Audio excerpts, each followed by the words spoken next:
insya Allah berangkat ke Hong Kong.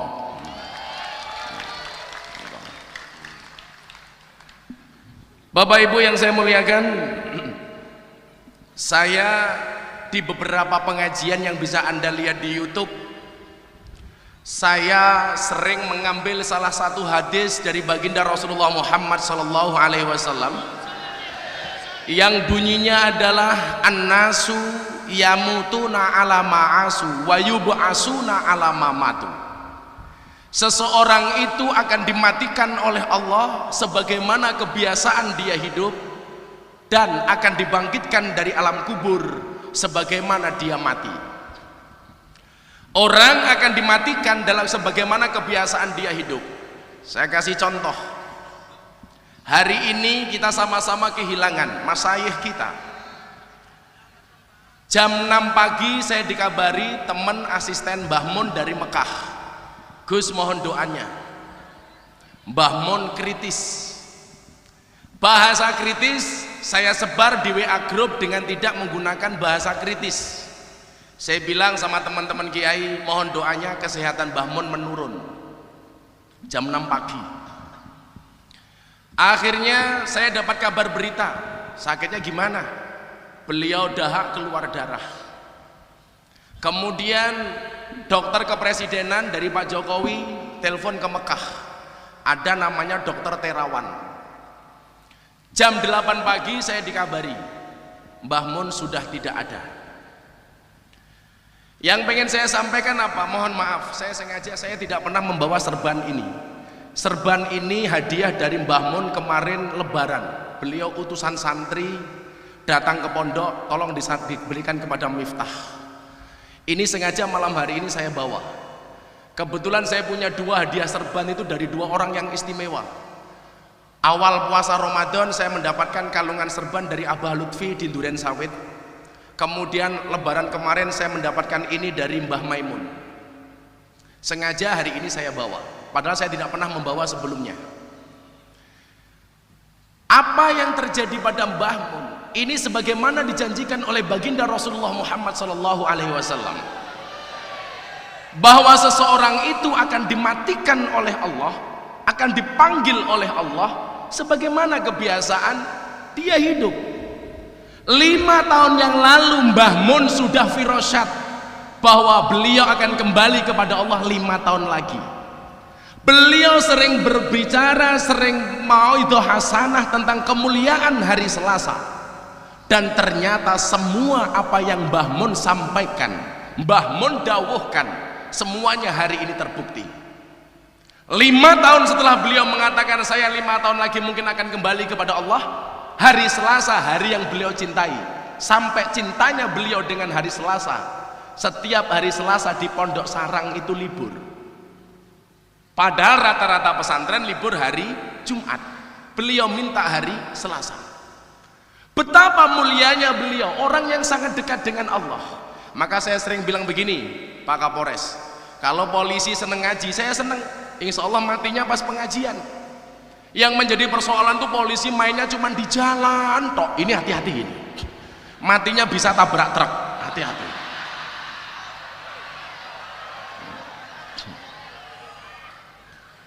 Kemarin saya di Mabes Polri ditanya sama teman-teman Mabes, bagaimana pandangan Gus Miftah terhadap polisi hari ini? Polisi hari ini menurut saya istimewa, Pak. Kenapa? Luar biasa. Polisi Indonesia itu keren, gimana tidak? Mengamankan demo, dilempari batu sama pendemo yang masuk ambulan batunya. Dan ini hanya terjadi di Indonesia. Betapa ampuhnya polisi kita hari ini. Kayaknya polisi kita sudah kayak Banser, gaweane nguntal gotri. Saya kasih di contoh yang lain. Saya besok 1 Oktober haul almarhum almarfurlah Kiai Haji Sairozi Lamongan. Beliau kalau ngasih tausiah ceramah itu klemek, tapi ilmu tasawufnya masuk. Anda tahu kapan meninggalnya Kiai Sairozi? Ketika berangkat pengajian. Kenapa? Karena 24 jam waktunya dihabiskan untuk pengajian. Saya punya kawan yang barangkali Anda kenal, Ainur Rafiq Lil Firdaus, atau kita kenal dengan nama Opik Tomboati. Ibunya itu hafid Al-Quran 30 juz, ibunya hafidoh. Satu saat ketemu dengan saya, Gus, apa benar kalau saya biasa membaca Al-Quran akan dipanggil oleh Allah ketika membaca Al-Quran? Saya jawab, nggih Bu, leres. Dan subhanallah, ibunya Mas Opik meninggal ketika dalam keadaan membaca Al-Quran. Makanya kalian penggemar sholawatnya Bepidin Zahir Mania, di mana-mana datang sholawat, ya bisa jadi oleh Allah dipanggil dalam keadaan bersolawat. Teman-teman hadroh dan penerbang, bisa jadi kalian dipanggil oleh Allah ketika nabuh darbuka mencelat ning dasmu mati umpah.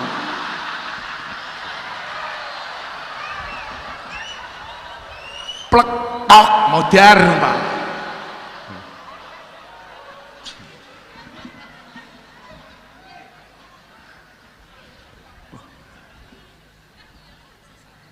Hasan, rumono kupingmu San.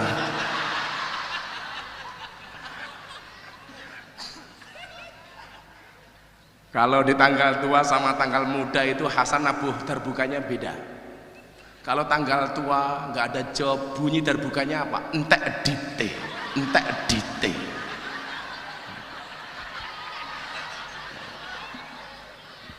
Saya copot kacamata mau lihat Hasan saya. Sebagaimana kebiasaan dia hidup. Itulah kemudian alasan kenapa ketika saya pulang dari Mekah, saat itu saya kecelakaan, jari saya waktu itu patah 4 lokasi di 3 jari. Saya disuruh berhenti ngaji sama dokter, saya menolak, nggak mau dokter. Saya punya kiai di Lempuyangan, pengasuh pondok pesantren Al-Mujahadah, namanya Mbah Ahmad Dardiri. Beliau pulang dari Magelang, pengajian di tengah jalan tabrakan, kepalanya bentet. Dibawa ke rumah sakit, beliau menolak.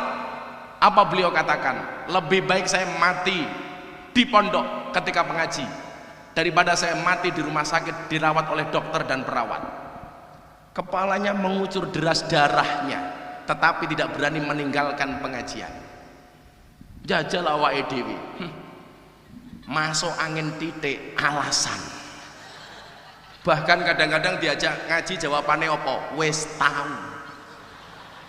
Hati-hati orang yang diajak ngaji jawabannya wes tahu, hati-hati. Sesuk kamu susah doa, ya Allah saya minta bahagia, malaikatnya bengok, wes tahu. Merongos kowe tak kandhani.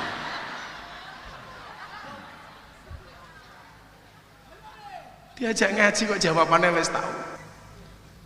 Alasan ini pula lah kemudian yang menjadikan dasar bagi saya kenapa di tengah-tengah kemaksiatan anak-anak dunia malam, di tengah-tengah kemaksiatan di lokalisasi, saya hadir kepada mereka.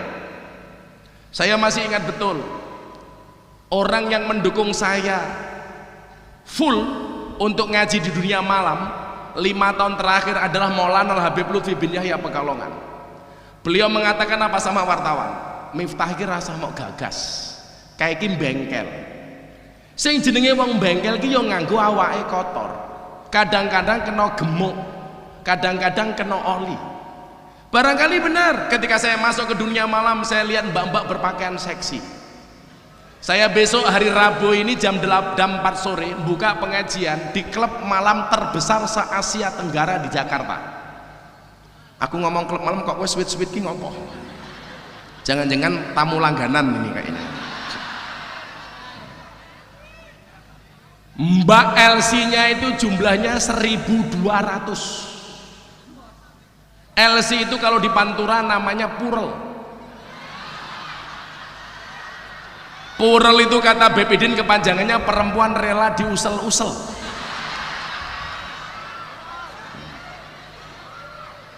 Kalau di daerah Pati ke sana namanya PK, pemandu karaoke. Kalau sebelah sana namanya PL, pemilih lagu. Kalau di Jogja, Jakarta, Bali namanya LC. Mereka bekerjanya di mana? Di puskesmas, pusat kesenangan mas-mas. Apa yang mereka lakukan pekerjaannya adalah karaoke, katok rock dibuka, oke. Makanya kalau Bib Idin bilang sama saya, Gus mau sekali-kali saya ikut, langsung saya tolak. Jangan Bib, ngaji di klub malam itu berat Ferguson, berat. Cukup aku saja, karena nanti saya khawatir kalau Bib Idin ikut nggak berani pulang. Kenapa? Karena betah di dalam, kan bahaya.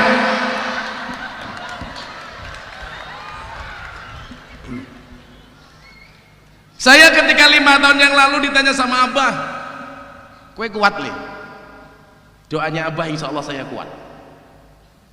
Banyak godaan, banyak. Malah seneng mbahmu, gue malah seneng. Oh, cangkemnya kimcil kurang ajar nih.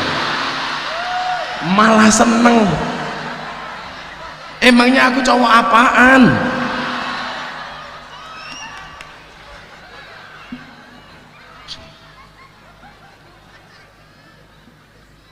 Kenapa kemudian saya ada keinginan di sana? Saya bilang sama beberapa media, keinginan mereka untuk kenal dengan Allah itu sama dengan kita, tetapi kesempatannya yang berbeda. Kalau anda kan enak, Zahir Mania ini kalau saya lihat punya jadwal rutin, apalagi bulan berber kayak gini. Rutin tanggal 1 di mana, tanggal 2 di mana, dan seterusnya. Kesempatan banyak. Sementara mereka yang berada di sana, yang istilah saya mereka itu red district. Kalau di Belanda namanya red light. Kebetulan kemarin saya diundang ke Belanda, ketemu dengan orang-orang seperti itu. Mereka tanya sama saya, jujur Gus, saya janjane pengen nopo ora? Saya jawab pengen. Terus bagaimana? Ngempet. Masuk kiai penginan ra pantes.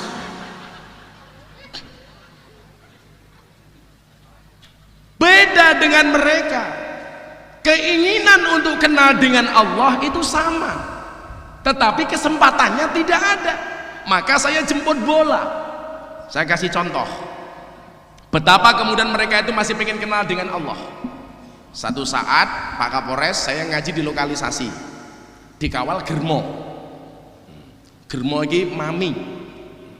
Jadi germo itu yang menjual WTS, kalau WTS itu penjual kroto. Pakan manuk. Kan keroto. Tapi demi Allah ya, Bib Idin Pak Kapolres, saya di depan PSK itu tidak pernah memanggil mereka dengan bahasa PSK WTS nyuwun sewu londe, nggak pernah. Kan nggak mungkin saya pengajian mbak-mbak londe rahimakumullah, itu nggak mungkin kan? Nggak mungkin. Saya paling cuman bilang mbak-mbak penghuni lokalisasi yang berbahagia. Bahasanya saya haluskan. Ya karena saya orang NU. Kafir menjadi non muslim. Maka kita nggak kaget. Ketika saya masuk di kawal sama germo ini, ada tamu datang, pengen jajan kroto. Begitu ketemu di dalam, ketemu saya dengan germo, saya mau tanya kepada anda, menurut jenengan yang disungkemi, yang disalami itu kiainya apa germonya? Sing uteke mesum mesti jawabnya germonya. Ternyata survei saya lain.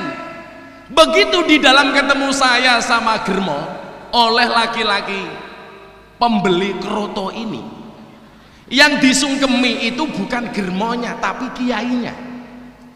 Ini membuktikan apa? Orang itu masih bisa membedakan mana yang baik, mana yang buruk, walaupun tempatnya di lokalisasi. Lagi, saya baru pengajian dengan mbak-mbak.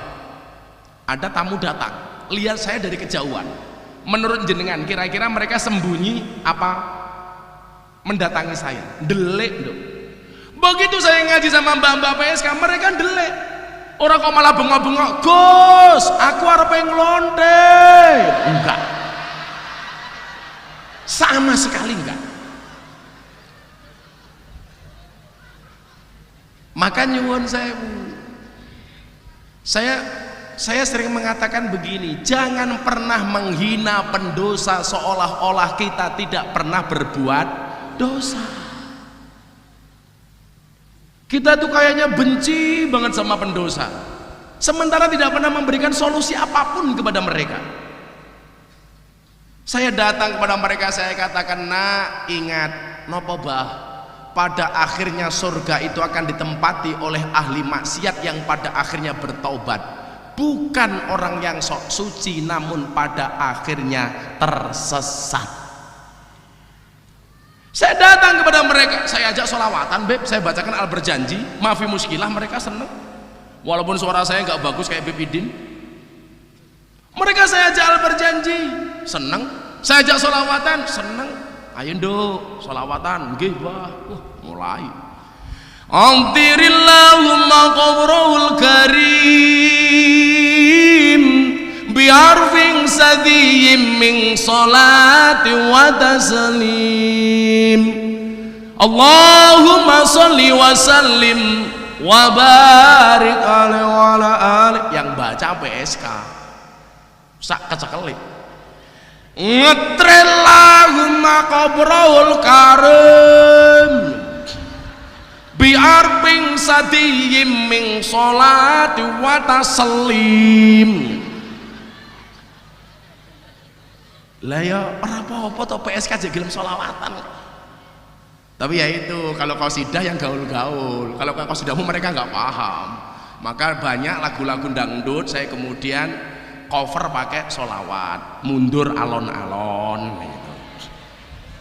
Korban janji versi sholawat, ditinggal rabi versi sholawat. Kebayang nggak Beb Idin nembang mundur alon-alon gitu. Keren loh ya. Coba Munsidinya tahu lagu mundur alon-alon nggak? Masa rai soalnya mergo sadar aku sopo, aku mundur alon-alon mergo sadar aku sopo. Ingat, diganti, aku ngaji alon-alon mergo sadar aku sapa, santri sing nakal ra iso apa-apa. Aku ngaji alon-alon mergo sadar aku sapa, ahli maksiat sing kakean dosa. Iso ora? Tak selawat kira iso. Aku beda, aku mundur alon-alon mergo sadar aku sapa, mung digoleki pas atiku perih. Alah cengeng. Wow. Karena saya menggunakan lisan mereka, Beb. Gak mungkin kemudian saya kasih lagu sholawat yang macam-macam. Jomblo, mbak-mbak PSK ya pacaran deh, pengen rapi, nangis. Atiku rasane loro, nyawang konco adoh karo agama, randuwe tata krama, Qur'ane ra diwaca, salate ya ditinggalno. Sing kono bengok, apa iki wis jamane cacah enom kelangan akhlake, wong tuwa diseneni guru ya dikepuki, hayo rene gendang ngaji.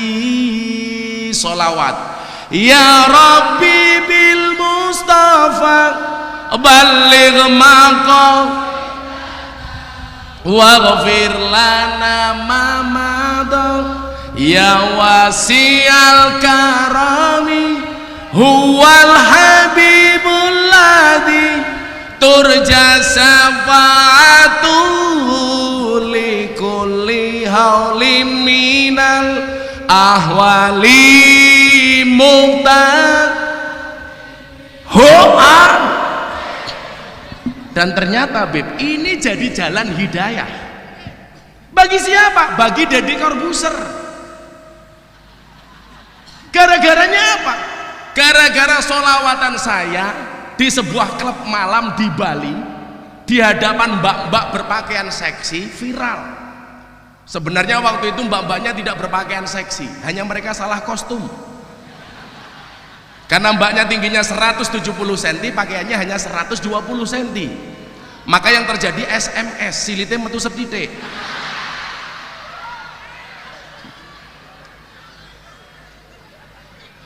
Gara-gara ini viral, saya diundang ke acaranya Deddy Corbuzier. Apa acaranya? Kopi susu. Loh, kopi hitam, susu putih, apa yang desa? Kalau ini kopi, bukan kopi susu. Kalau kopi saya minum, Beb. Apa? Kopi santan. Apa ini, Pak Kapolres? Oh, dari Blora. Waduh, iso kreminan silitku iki kok.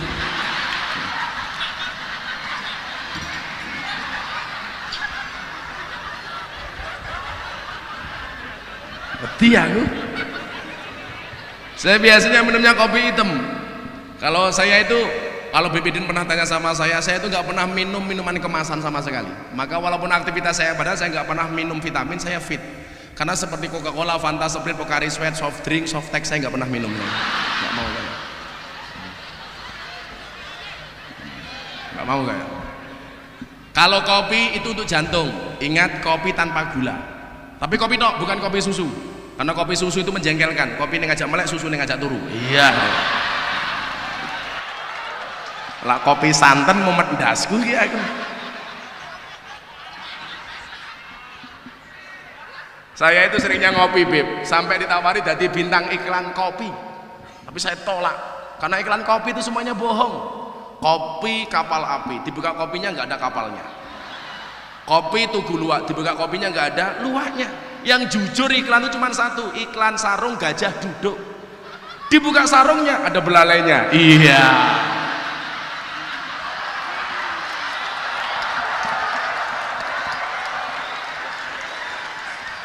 Pak Kapolres, sebelum saya ngomong kebangsaan ya, karena ini anak-anak muda semua, saya harus menggunakan bahasa mereka.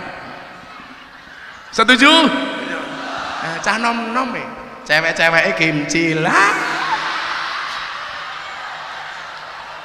Aku tadi kelingan mantan. Nah, dek kowe mbiyen janji karo aku, lho nglakoni tresno suci kanthi ikhlas tekan mati, ning nyatane ngapusi citra ati iki, netes eluku mili deres ning pipi. Ho sholawat ke Allahumma sholli wa sallim wa barik ala sayyidina wa maulana Muhammadin wa ala alihi wa sahbihi wa barik wa sallim ajmain.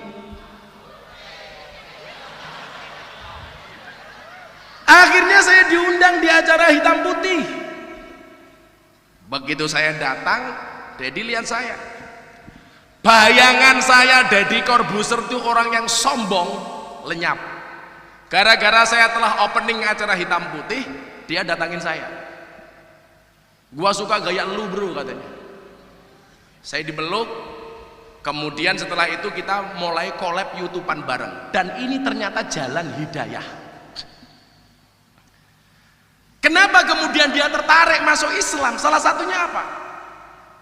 Saya baru tahu bro, ternyata Islam itu menyenangkan. Maksudnya apa? Bagaimana tidak menyenangkan? Orang kayak lu itu. Kenapa bro?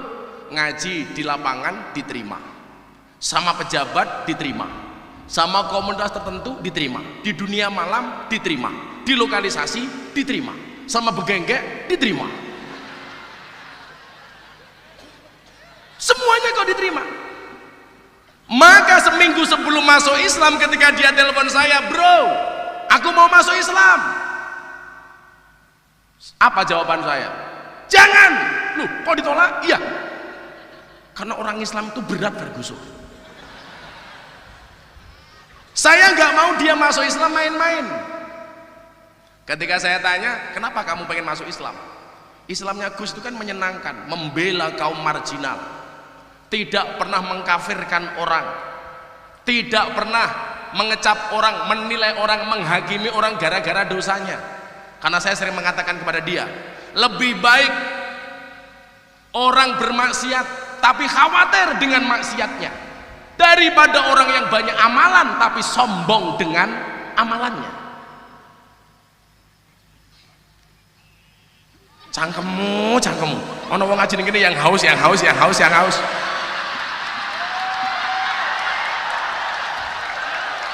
Ajur.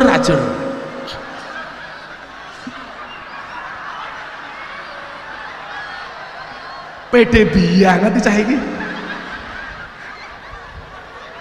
Kene bengok-bengok ngaji kono yang haus.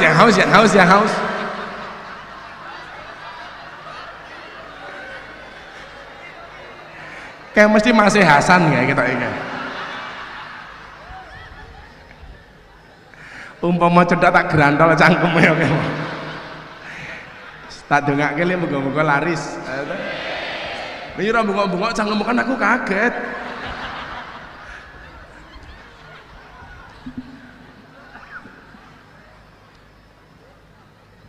Sehingga Bapak Ibu rahimakumullah, begitu dia kemudian pengen bener-bener masuk Islam, apa yang harus saya lakukan bro? Saya waktu itu bilang, Mas Dedi, Islammu besok itu, ini Baby Udin, sebelum Mas Dedi datang ke pondok, seminggu sebelumnya saya wadul abah di Pekalongan. Bah, pondokannya apa Gus?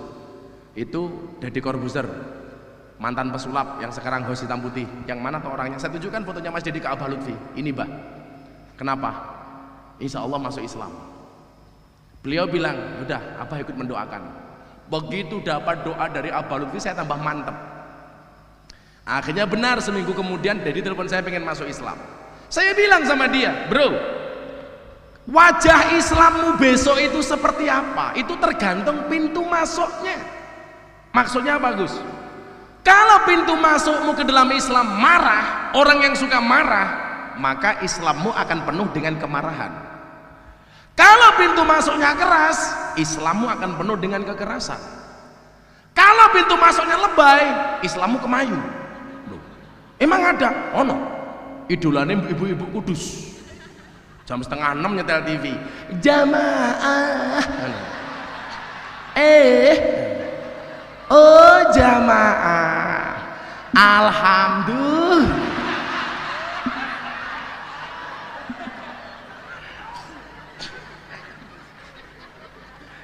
Mirip cangkemmu, mirip. Kebayang nggak Beb Idin diajak ngaji di sana? Acara selanjutnya bareng Beb Idin. Beb Idin tentang sallu ala Nabi Muhammad.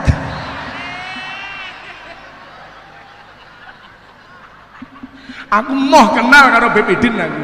Wallah moh aku. Beb Idin dipanggil masuk tausiah atau salawatan bersama Beb Idin. Assalamualaikum.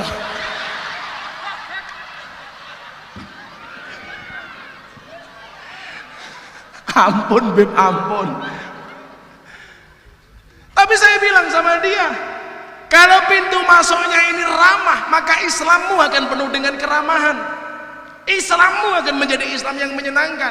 Islammu menjadi Islam yang tidak menakutkan. Langsung jam 2 malam dia bilang sama saya begini, kalau memang saya harus masuk Islam dengan pintu yang menyenangkan, this is you, not others. Utakmu ora nyandak, ini kira nyandak.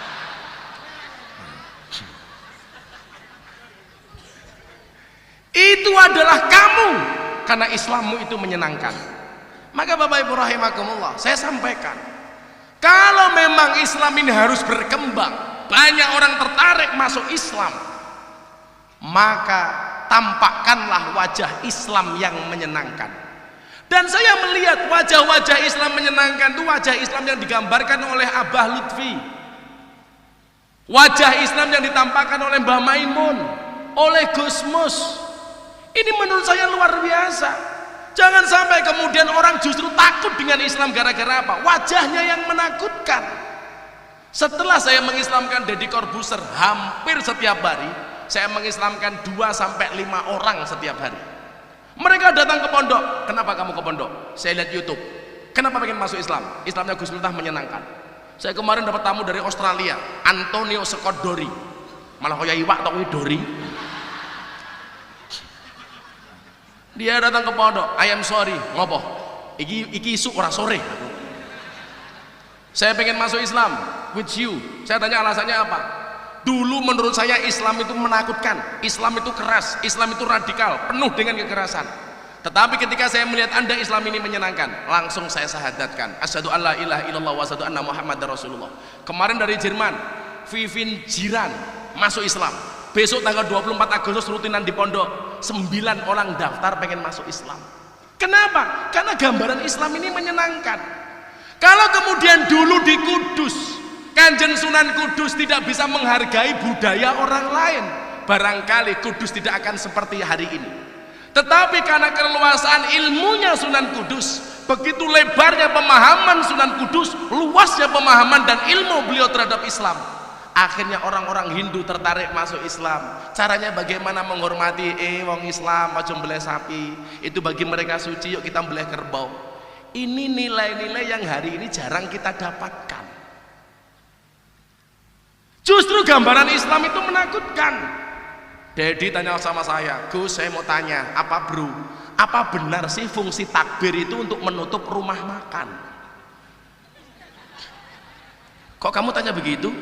Lah iya, itu bulan puasa kemarin ada orang teriak-teriak Allahu Akbar, tutup rumah makan. Kamu gak usah marah, cukup kamu jawab Sami Allahu liman hamidah. Ono sopirku malah jawab Robbana walakal ham. Ini wajah Islam rahmatan lil alamin. Maka kemudian ketika wajah-wajah Islam yang sejuk ini dipanggil oleh Allah, saya jadi ingat apa yang disampaikan oleh baginda Rasulullah Muhammad SAW ketika beliau mengatakan Allah tidak mencabut ilmu dari hambanya, mencabut sekaligus, tetapi Allah mencabut ilmu dari hambanya dengan cara apa? Biqabdil ulama, dengan cara mencabut nyawanya ulama satu demi satu. Saya dalam beberapa kesempatan saya bilang kayak Abah Lutfi Gusmus, Mbah Yai Sakroni, kemudian Mbah Maimun, ini paku. Tidak hanya pakunya tanah Jawa, tapi pakunya negara. Sementara sekarang banyak orang-orang yang sok mustad itu tidak menjadi paku, justru menjadi apa? Catut. Apa bedanya paku karo catut? Paku kuwi tugase ngencengke, catut gaweane mbubrahke. Ulama-ulama seperti Abah Lutfi, seperti Mbah Mun, itu setiap hari beliau mengatakan sawu sufufakum, yuk rapatkan barisan, bangun umat, bangun negara. Sementara yang lain justru sebaliknya, tidak merapatkan, tapi justru ngosak-ngasik dan membubarkan barisan. Ini yang terjadi hari ini. Maka selalu saya bilang, semangat Islamnya tinggi, namun tidak didukung dengan ilmu yang mumpuni. Maka yang terjadi apa? NKTA, nafsune kuda, tenagane ayam. Guayane ya tapi ra ono isine le.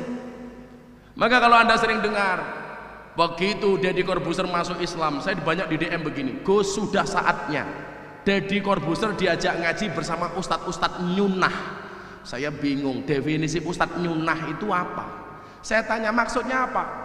Tolong Mas Deddy dibawa kepada ustadz-ustadz yang sering mengatakan saatnya kembali kepada Al-Quran, saatnya kembali kepada Al-Hadis. Orang-orang NU kan tidak pernah teriak-teriak seperti itu. Saya bilang, mereka yang teriak-teriak saatnya kembali kepada Al-Quran lumrah, karena barangkali selama ini mereka meninggalkan Al-Quran. Kenapa mereka teriak-teriak saja kita kembali kepada Al-Hadis? Karena selama ini mereka meninggalkan Al-Hadis. Beda lah Kiai NU, orang tahu teriak-teriak meninggalkan Al-Quran, tidak pernah teriak-teriak saja kita kembali kepada Al-Quran, tidak pernah teriak-teriak saja kita kembali kepada Al-Hadis. Kenapa? Karena Kiai-Kiai NU tidak pernah meninggalkan Quran, tidak pernah meninggalkan hadis. Beda kelas bro. Aku ngaji ning Surabaya, nasionalisme, hubbul waton minal iman. Ada orang datang, jenggotnya 3, penampilannya RCTI, rombongan celana tinggi Indonesia. Kalau BPD kan banyak jenggotnya begini, orang Arab kan, gini. Lak kumis cukuran le. Al-khamsatu minal fitrah itu salah satunya motong kumis. 1 khitan, 2 motong kuku, 3 ngerok kumis, 4 mencabut bulu ketiak. Jadi ibu-ibu kalau suaminya pulang macul, tidur begini, cabut kelek, sunnah Rasul. Gua jul sikilmu. Yang kelima itu adalah mencukur bulu kemaluan. Wih sunnah. Tapi ingat, dicukur dewe. Aja mau gawa ning salon. Malah mau gawa ning salon. Engko Kapolresnya malah moro ning salon. Badhe napa Pak Kapolres? Cukur. Cukur napa? Malah kerimbat barang. Wah. Rebonding mbahmu, rebonding.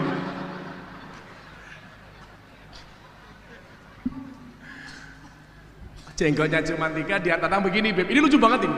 Saya baru pengajian di depan orang-orang, saya masuk ruang transit. Hei Ustadz, kan jarang tuh orang NU manggil saya Ustadz, tuh jarang banget. Saya mau tanya, apa? Hubbul waton minal iman itu hadis riwayat siapa? Aku langsung ngelus dodol, dodolnya bojoku. Ya Allah, kok goblok men saya gitu. Kuila santri-santri ibtidaiyah NU mesti guyu, kok ditanya hubbul waton minal iman hadis riwayat siapa? Padahal itu bukan hadis. Karena yang tanya ini orang goblok, saya jawab hubbul waton minal iman hadis riwayat Muslim. Kemudian dia tanya, kok bisa Muslim? Saya jawab, ya bisa. Emangnya ada hadis riwayat non Muslim? Ora ono. Saya kira ngakali wong ngono kuwi rasa nganggo ilmu sing dhuwur-dhuwur le. Makanya kemarin ketika saya ngaji di PBNU dipanggil sama Pak Said Agil, Pak Kiai, saya ngadepi wong-wong ngoten niku mboten usah jenengan, kula mawon. Ora usah nganggo ilmu sing dhuwur-dhuwur. Lak ngapusi iki dosa ngakali ora dosa aku. Lagi via Valen curhat sama saya.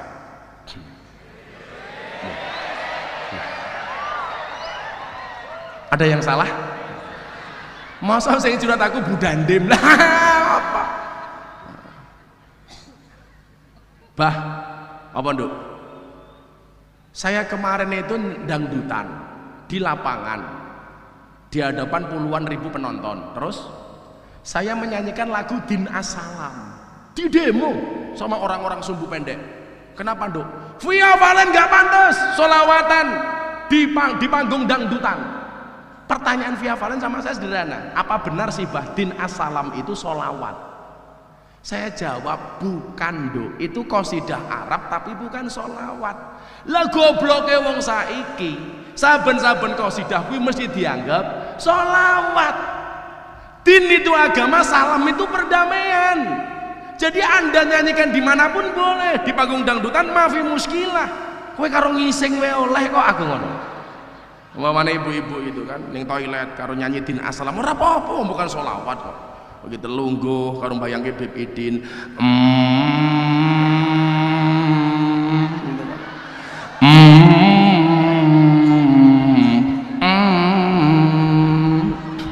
Kila hadil madak fi masa hah. Ya apa-apa, bukan sholawat kok. Tapi memang ada ya ndok ya, bukan sholawat tapi nggak pantas kalau dibaca di dalam toilet umpamanya. Contohnya lagu Man Ana, itu kan penghormatan kita kepada para kiai, kepada para guru. Ojo mau ning WC ngising karo Man Ana. Man Ana, Man Ana, Man Ana, laula cerot lah.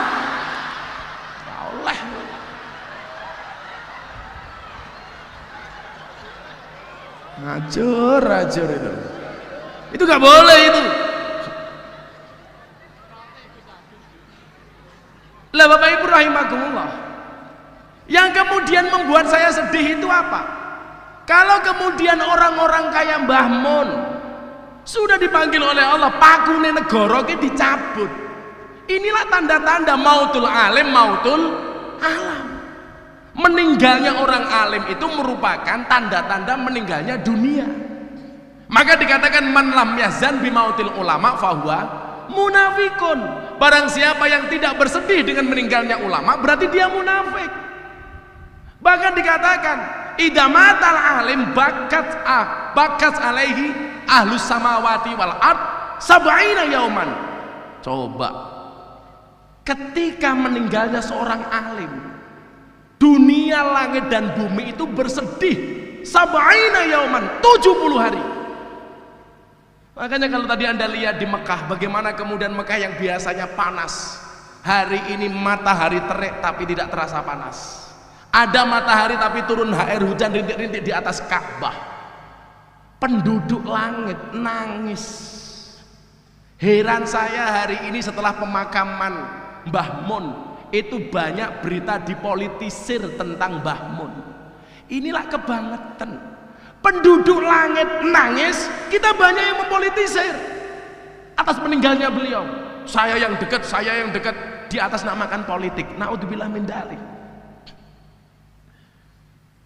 Makanya Bapak Ibu rahimakumullah, kita berharap ya, mudah-mudahan kayak Gus Mus, Kiai Sa'roni, Abah Lutfi dipanjangkan umurnya oleh Allah Subhanahu wa taala. Kita butuh paku-paku seperti ini. Yang kita butuhkan sekarang itu kiai dengan label ayam kampung, bukan ayam broiler. Anyar. Apa bedanya ayam kampung karo broiler? Ayam kampungnya deloken le, uripe rekoso, sikile kotor. Uripe ra kepenak. Golek mangan dhewe sobo alas, sobo kebon. Cari makan sendiri. Sikile kotor, turu yo golek nggon dhewe. Ngendok kadang-kadang sak-sake. Bayangno karo ayam broiler kuwi penak. Kandang dijatah, mangan dijatah, ngombe dijatah, sikile resik. Tapi tak takon, daya tahan ayam kampung sama ayam broiler itu lebih kuat mana? Ayam kampung. Waktu hujan lebat, ayam kampung itu justru cari makan untuk anak-anaknya. Kalau ayam broiler kerungu bledek, kaget. Broiler kok stres mati.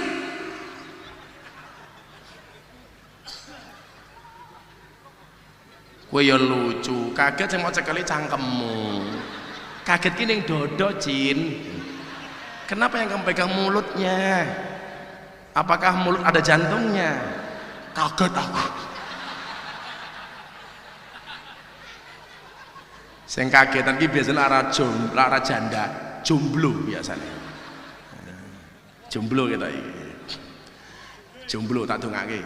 Jambu alas ning tengah sawah wae limo sing mateng loro. Ayo ngaji sareng Gus Miftah sing isih jomblo ndang entuk jodoh. Amin. Ternyata jomblone akeh banget iki. Santai bro, sejomblo-jomblonya kalian pasti akan berakhir. Amin. Di mana berakhirnya? Kalau tidak di pelaminan, minimal di pemakaman, insya Allah. Santai, jomblo apa-apa. Kamu bilang sama teman-temanmu, aku jomblo bukan karena aku nggak laku, tapi karena aku bisa menjaga syahwatku. Sorry. Pengalaman matamu, pengalamannya. Pak gerantel loh nah, kalau saya dulu punya prinsip ketika jomblo, aku jomblo bukan karena aku nggak laku, tapi memang karena nggak ada yang mau. Ingat, jomblo-jomblo akan datang satu saat kamu akan dipertemukan dengan orang yang tepat, yang datangnya untuk menetap, tidak hanya karena nafsu sesaat. Iya, langsung gawe status. Kalau saya banyak ditanya, Gus apa mau nikah lagi? Saya bilang, lelaki sejati itu bukan mencintai banyak wanita, tetapi mencintai satu wanita dengan banyak cara. Iya. Budandem, yes. Gus Miftah nikah lagi apa enggak? Nunggu takdir. Ya kalau memang takdirnya ada, mana bisa saya menolak takdir. Kalau tidak ada takdirnya, ya saya menciptakan takdir saya sendiri insya Allah. Beb Idin guyu, Beb Idin. Oh, istri saya sudah mau dimadu. Beb, apa yang?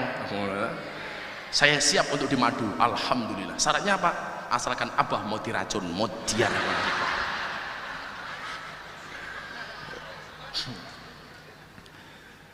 Yang kita cari itu ayam-ayam kampung, ulama yang labelnya itu ayam kampung. Apa? Ayamnya jadi karena memang benar-benar dididik untuk menjadi ayam yang luar biasa. Kalau ayam broiler itu nyuwun sewu instan. Sekarang itu apa-apa serba instan, mau jadi ulama instan. Makanya nggak jelas kapasitasnya apa, tahu-tahu dipanggil ulama.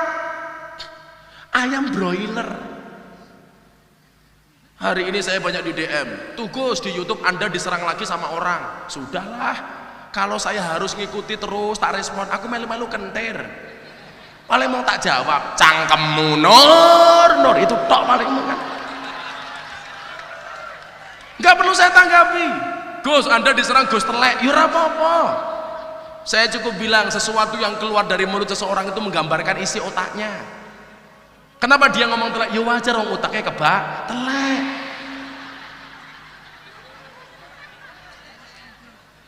Nyatanya reson telek, ya otaknya loro. Seneng banget ya, diar.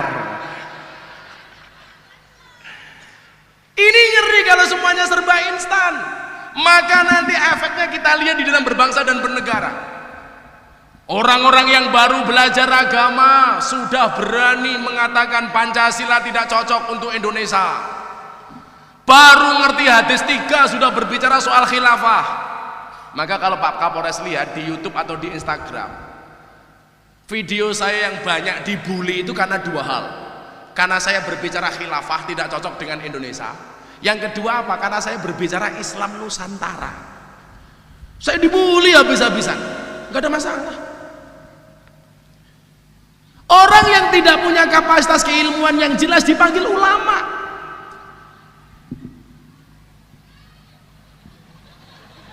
Kayak banji ya. Orang lucu kok guyu iki lho.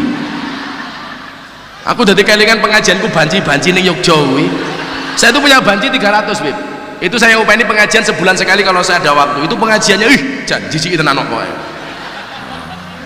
Segeralah sholat di belakang imam sebelum kamu disolatkan di depan imam. Oke Gus. Bedanya apa? Kalau di belakang imam namanya makmum, di depan imam namanya almarhum. Ketakut. Aduh mumet ndasku aku. Akhirnya takoni. Kalau cewek mati namanya apa? Almarhumah. Kalau cowok mati almarhum. Kalau banci mati aluminium.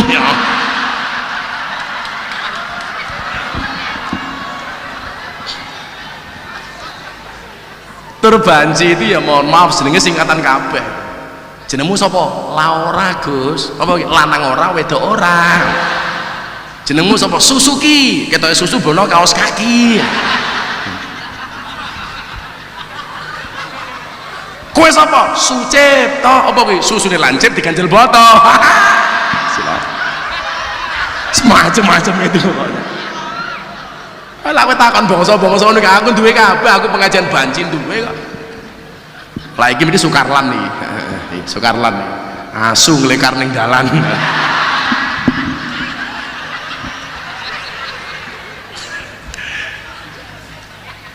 Shallu ala Nabi Muhammad. Ini ngeri. Bahkan mereka mengatakan apa? Tidak perlu berguru kepada kiai, nggak perlu pondok pesantren, langsung saja sama Kanjeng Nabi. Please deh.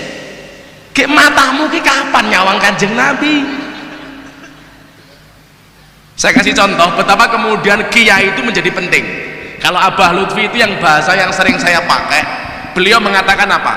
Kanjeng Nabi itu ibarat lampu, kiai itu ibarat saklar. Kamu tidak akan pernah mendapatkan terangnya lampu kalau tidak pernah pegang saklarnya. Kamu tidak akan pernah mendapatkan syafaat dari Nabi kalau kamu tidak dekat dengan ahli warisnya. Siapa? Al ulama alladzina hum warasatul anbiya.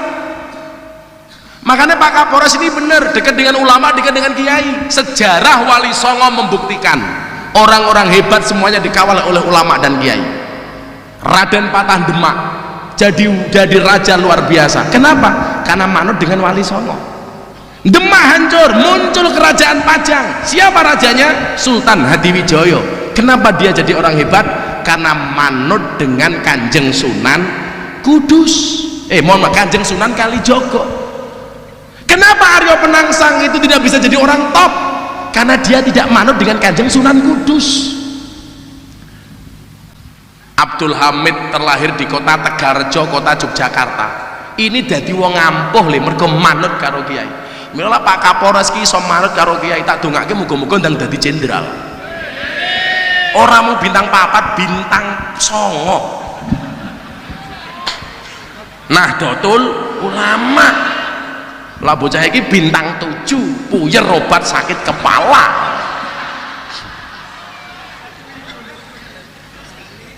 Abdul Hamid ngaji ke Ponorogo ke mbah saya. Saya itu baru yakin ini mbah saya itu gara-gara saya dilihat sejarahnya sama abah. Siapa namanya? Abdul Hamid ngaji di Ponorogo di Tegalsari kepada seorang kiai namanya Hasan Besari bin Ilyas bin Muhammad Besari bin Anom bin Abdullah Mursad Tukum bin Raden Demang bin Pangeran Demang bin Ratu Jekulo bin Brawijaya Limo. Saya kebetulan urutan ke-9 dari Mbah Hasan Besari. Ini punya murid namanya Abdul Hamid. Abdul Hamid pindah ke Kartosuro ngaji kitab kuning kepada Kiai Taftazani. Dari Kartosuro pindah ke Bagelen ngaji kitab Jalalain sama Mbah Ahmad Baidawi. Dari Bagelen pindah ke Salaman ngaji ilmu hikmah kepada Mbah Nur Muhammad Ngadiwongso Salaman Magelang. Karena cinta dengan ulama, Abdul Hamid jadi orang besar. Siapa nama komplit Abdul Hamid? Kiai Haji Bendoro Raden Mas Abdul Hamid Antowiryo Mustahar Heru Cokro Senopati Engalogo Sayyidin Panotogomo Amirul Mukminin Khalifatullah Tanah Jawa Pahlawan Gua Selarong Pangeran Diponegoro. Dadi wong ampuh mergo manut karo kiai. Sekarang orang kemudian tidak penting dengan kiai. Lho mbok diwaca kitab taklim iki lho. Fi ta'dhimil ilmi wa ahlihi. Ada satu kata yang sehari ini terus saya pakai, apa? Al ilmu bila saikhin fasaikuhus syaiton. Ilmu tanpa guru-gurune setan. Salah milih guru-gurune mbahne setan. Saiki ngajine mung karo radio, Bib. Sing jenenge radio iki ana swara tanpa wujud. Sangat iku sing ana swara tanpa wujud jenenge antut. Son sembore semiki masyota udan jero ati ana swarane ra ana wujude ento jenenge lah gurune entut kan sifatnya dadake fitnah. Sing ngentut sapa? Sing mambu. Orang duwe guru gaweane salah-salahan bid'ah-bid'ahan kafir-kafiran ngomong gurune entut. Kalau gurune entut pondoke nang ndi? Ora mungkin ning Asnawiyah, ora mungkin teng ngene Mbak Yai Saroni, ora mungkin ngene Mbak Kiai Arwani. Lah gurune entut pondoke nang ndi? Al Ma'hadus Salafiyah As-Silitiyah.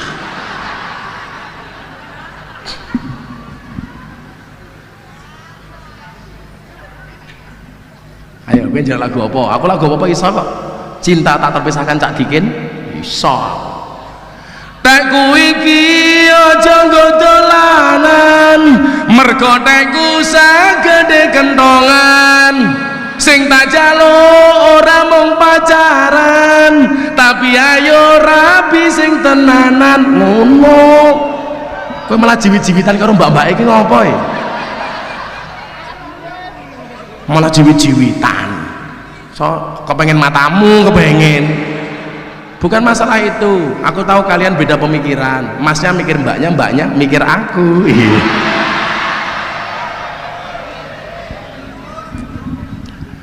Maka efek yang terjadi apa? Nyuwun sewu. Dalam konsep bernegara pun akhirnya rusak. Gara-gara apa? Nggak punya guru.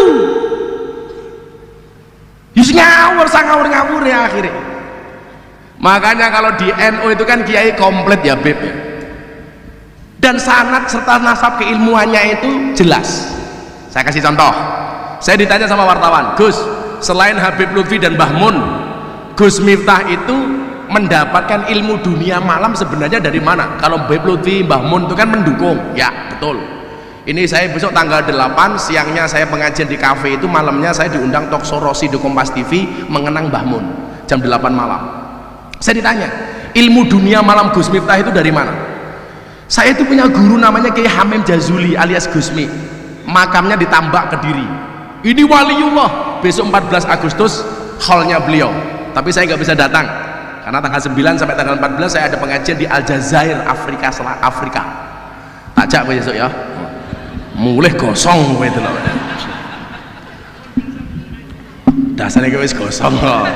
Aku ngerti jenengmu sapa? Irma. Irenge Masya Allah.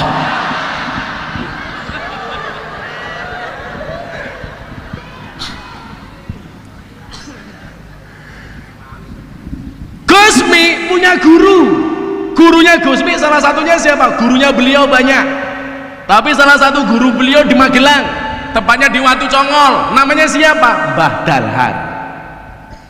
Mbah Dalhar punya guru. Salah satu gurunya yang istimewa Mbah Dalhar namanya siapa? Nabi Khidir alaihi salam. Satu malam tabarukannya Gusmi itu kan ngeresiki sandale Mbah Dalhar. Satu malam sandalnya 2 pasang Pak Kapolres. Diresiki kabeh. Gusmi mikir iki sandale sapa kok sandale padha karo guruku. Dinteni sampai malam nggak keluar. Menjelang subuh tamunya keluar, dikejar. Kelihatan punggungnya tok. Gusmi akhirnya ketemu sama Mbah Dalhar, tanya, "Mbah, wau dalu tamune sinten kok sandale padha kali panjenengan?" Walah, le, tamuku mambengiken Nabi Khidir alaihi salam. Gurune wong NU ki le, ilmune nyambung sampai para nabi. Dadi arep gagah-gagahan, Bib. Miftah oleh ilmu dunia malam saka Gusmi. Gusmi duwe guru Mbah Dalhar, Mbah Dalhar duwe guru Nabi Khidir. Lak diwale Nabi Khidir, Mbah Dalhar, Gusmi, Miftah. Cangkemmu nur. Wani aku kok. Wong ilmuku jelas kok. Aku duwe nasab kok. Maka saya berani. Ya kalau kemudian saya tidak punya nasab ilmu, apa ya mungkin aku ngadepi mbak-mbak kaya ngono sing bentuke susu panter. Ini sungguh-sungguh pantatnya bikin gemeter. Wow. Modelnya macan tutul, manis cantik, jalannya mentul-mentul. Bentuknya SD, SB, semok depan, semok belakang. Beda lah ibu-ibu gue STNK setengah tua yang kewer-kewer.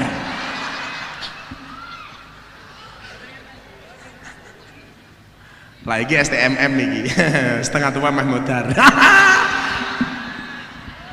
Moga-moga simbah panjang umur nggih. Wong sak donya mati jenengan urip dhewe. Amin.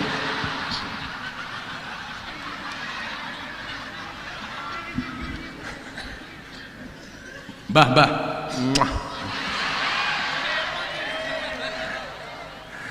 Mbah iki nyuwenengke le, ngaji ning ngarep dhewe tungkae slonjorke ya. Aku ora apa-apa kok mung batin apa ora ngrumangsani tungkae meletek-meletek. Sallu ala Nabi Muhammad. Sementara orang hari ini mengatakan tidak penting guru-guruan. Wong Nabi Musa saja pernah berguru kepada Nabi Khidir. Maka kalau orang itu gurunya komplit, mesti dadine apik nih. Contoh, orang hari ini menurut saya kiai muda yang paling alim ki sapa? Gus Baha. Kuwi channelnya Gus Baha, Instagramnya Gus Baha, ngaji bersama Gus Baha. Kuwi deloken. Kuwi wong alim. Mergo gurune jelas, langsung diasuh oleh Mbah Mun. Maka beliau alim Quran, alim kitab, alim fikih, alim tasawuf. Maka saya selalu bilang begini, untuk antisipasi ini Pak Kapolres, gerakan-gerakan radikal hari ini, orang-orang yang mengatasnamakan Pancasila tidak cocok dengan Indonesia, salah satunya apa? Meluwa guru sing jelas sanad ilmune. Kalau kemudian kamu punya Instagram yang di follow ya kiai-kiai NU le, Gus Muafik, Pak Kiai Said, Gus Baha. Lah aku followernya wis akeh. Lah awakmu ki yo ngalah sing di follow Vanessa Angel, Beb Idin di follow, tiap hari mendengarkan sholawat.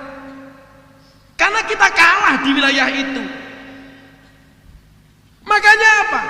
Dakwah kita hari ini kalah itu di media sosial.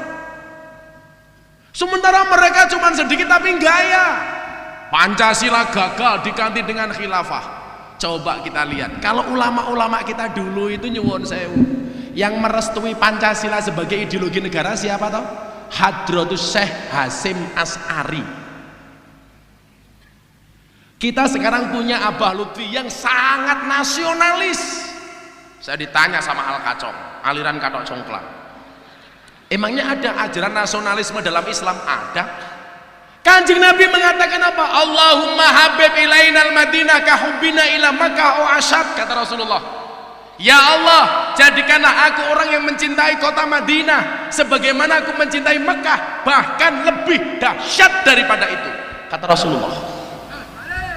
Kenapa kemudian kita hari ini mengatakan nasionalisme tidak ada dasarnya? Muktamar NU tahun 1936 di Banjarmasin menyepakati bentuk negara Indonesia adalah nation state. Kenapa? Karena Indonesia majemuk.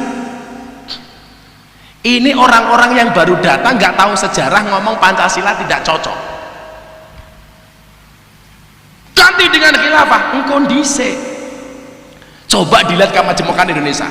Orang sah ngomong agama dhisik nih. Sak pulau Jawa kuwi lho deloken. Sukunya berapa? Dari ujung Jawa Timur Banyuwangi. Ana suku, bahasane apa? Osing. Jawa Timur iki kono. Aku mau nunjuk ngendi? Ya men tangan-tanganku dhewe ngopo ya kowe? Ora urune cerewet lele. Salah dideke diseneni. Ujung Jawa Timur, Osing. Ngulon meneh ketemu Jawa ala Surabaya. Saya ngomong diang, coba. Kowe aja ngomong, kuwi lak bahasa kuwi nggih ngelokke wong kuwi salah. Tapi kalau untuk sekedar ngomong itu enggak salah. Dancuk itu dari bahasa Dankok. Dankok itu nama pahlawan di Belanda. Karena beliau pahlawan dijadikan nama tank. Lah, tank yang dinamakan Danko ini dulu di Surabaya, tanknya enggak besar, kecil, yang bisa masuk gang-gang di jalan-jalan Surabaya. Maka begitu tank ini datang, orang Surabaya bengok, Dancuk, Dancuk, Dancuk. Karena mereka ngomong Dankok itu enggak bisa, maka ngomong Dancuk. Ngulon meneh ketemu Jogja Solo, bahasane halus kaya aku.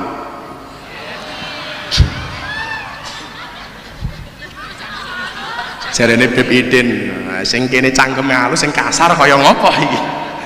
Ngulon meneh ketemu Banyumasan, Tegal, Kebumen, Purwokerto, Cilacap. Ngomongnya blekuduk blekuduk blekuduk. Blekuduk blekuduk blekuduk. Saya pertama kali ngaji di almarhum Kendos, ini tongkatnya dari almarhum Kendos, Beb. Itu tahun 2007, ditawarin rokok pakai bahasa ngapak. Ya Allah. Pak Kiai kiye kisuk-kisuk ngobori cocot. Ya Allah. Cocot diobori keprimen ya ini. Cilacap. Pak Kapolres ngapak juga ini. Ada panitia pengajian datang ke pondok saya sambutan. Arane manjing dalam Gus Miftah kiye. Anak gapura, arange gapura sugeng teka.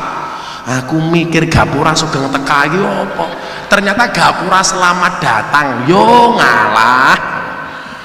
Nang Yogyakarta ki ana monumen, arane monumen Jogja balik maning. Iya, apa meneh?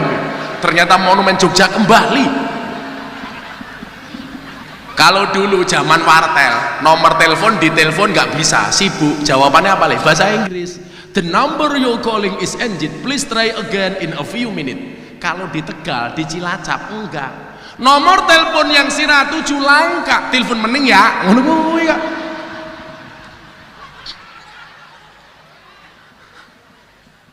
Kalau di Cilacap bukan ngobori cocot, ngomprongi congor.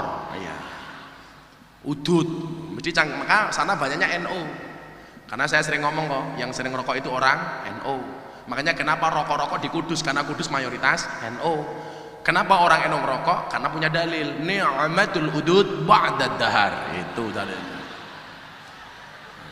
Kalau orang Muhammadiyah mengharamkan rokok, karena orang Muhammadiyah takut dengan peringatan pemerintah. Dan orang Muhammadiyah memahami peringatan bahaya merokok itu hanya ditujukan kepada orang Muhammadiyah. Buktinya apa? Rokok itu membunuhmu, bukan membunuhnu. Gitu. Membunuh Muhammadiyah.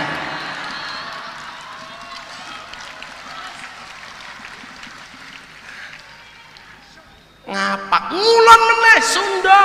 Kaditu ka dunia teh menduduk dinyanya. Cicing mah ulah gandeng, teh kucing mah diserondeng. Keren kan? Orang ngapak datang ke rumahnya orang Sunda, begitu masuk ngidak telek. Wong ngapake takon, "Ta ini siapa ge?" Orang Sunda jawab, "Iya mah ta ina urang." Orang ngapak nggak percaya, Beb. Inyong ra percaya. Ta ini urang kok gedene sekiyek katanya. Indah.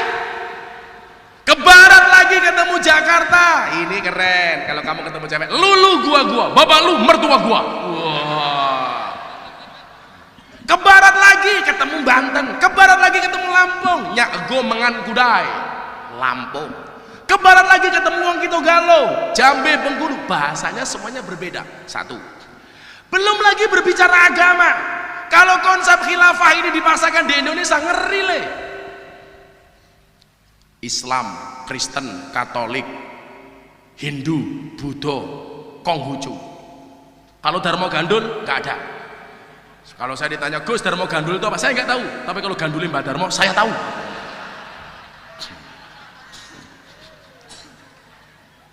Kita beda dengan Eropa. Bedanya apa? Eropa itu bangsanya cuma satu, namanya Eropa.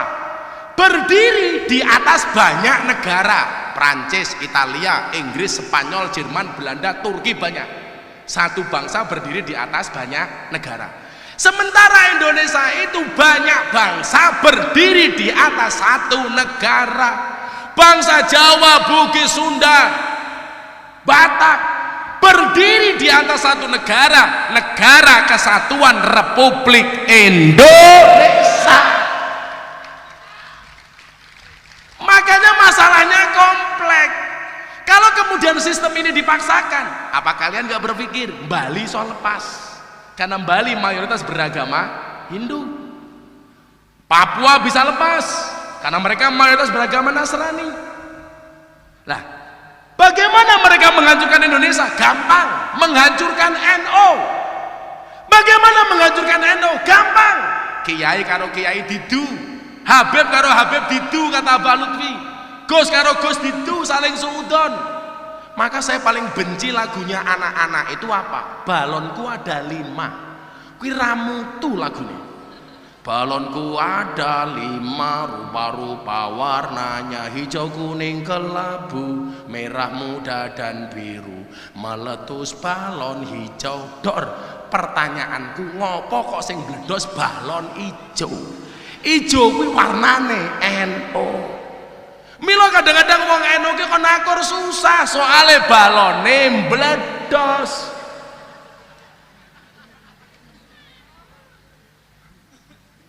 Lagi ya ini beda-beda lumrah, tapi jangan diadu. Saya nggak suka ya, aku seneng karo Beb Idin, nggak seneng karo Beb Kai. Jangan. Itu masalah itu. Aku seneng karo Gus Iki, seneng karo Gus Kai. Jangan. Aku seneng sama kiai ini, nggak suka dengan kiai itu. Jangan. Jangan pernah membanding-bandingkan kiai. Semuanya itu punya mazhab sendiri-sendiri le. Kalau kiai itu nuwun sewu, kenapa berbeda-beda? Karena kiai itu ahli warisnya para nabi. Nabi itu jumlahnya 124.000 nabi. Hadis riwayat Ahmad dan Baihaqi. Di dalam kitab Miskatul Masobih, menurut Syekh Albani hadis ini sahih. 124.000 nabi. Mila kiai beda-beda le. Ono kiai Habib oleh warisane Nabi Dawud, suarane apik, Beb Idin. Ono Kiai Habib oleh warisane Nabi Sulaiman, sugih, Yusuf Mansur. Ono sing oleh warisane Nabi Ayub, sabar, kelas Mbah Mun Gusmus, dinyek ora nesu. Ono Kiai sing oleh warisan Nabi Isa kere tukang darbuka Hasan umpama.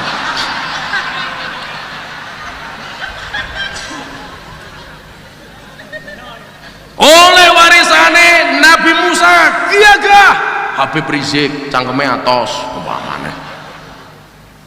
Oleh warisan Nabi Khidir cerdas Gus Baha Cak Nun cerdas, ya kan?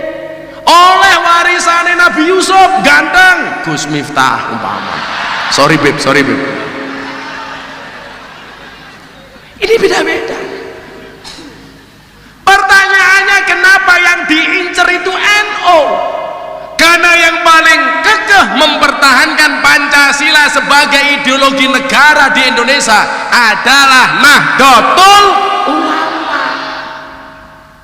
Dan saya meyakini yang paling cocok dengan Indonesia itu adalah PBNU, kata Mbah Mun.